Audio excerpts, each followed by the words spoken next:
que la herramienta más importante para aprender es el idioma, o son los idiomas. Y acá ese fenómeno nunca se tuvo en cuenta. Siempre se enseñó en castellano a una población mayoritariamente guaraní hablante, que al poco tiempo de entrar a las escuelas y no entender nada, la mayoría terminó abandonando la escuela. Si hoy tenemos una causa fundamental de la deserción, esa es la enseñanza exclusiva en castellano por muchos años, o ese intento de enseñar, porque nunca funcionó, ¿verdad? Y en cuanto a la parte gramatical, doctor. Y la gramática guaraní es mucho más sencilla que la gramática castellana, solamente que la entrada al guaraní al sistema fue muy reciente. De aquí que hay personas que puedan tener por arriba de 40 años que comúnmente dicen yo no estudié, yo no di guaraní, entonces no sé. Bueno, esa generación más nueva es muy reciente, calculo yo 30 años, 20 años.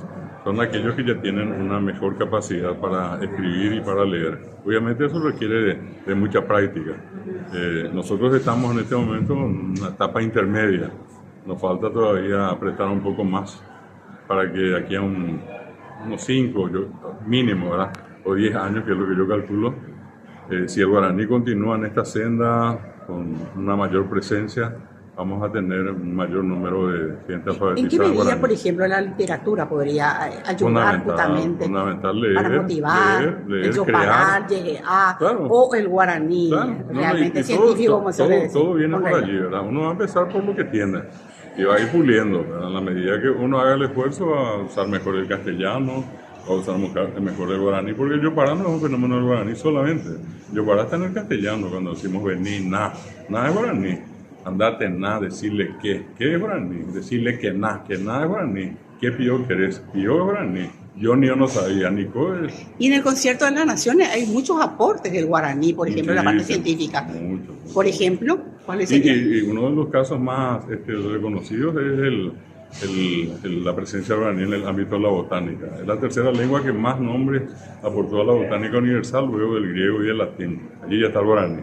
¿Qué metodología debe adquirir, por ejemplo, un guaraní hablante o una docente que está enseñando a sus niños a hablar y a querer el idioma que es la oficial?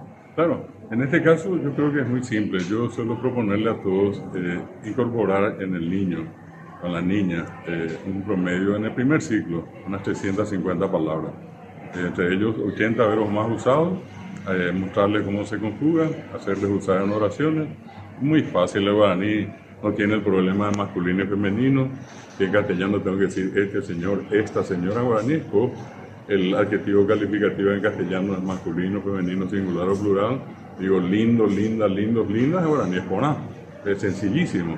El castellano tiene más de 2000 verbos irregulares, el guaraní tiene 6, uno solamente absolutamente irregular. Así es que las condiciones están dadas, hay que darle un poco más de tiempo, un poco de paciencia, mucha perseverancia y como cualquier idioma del mundo se aprende.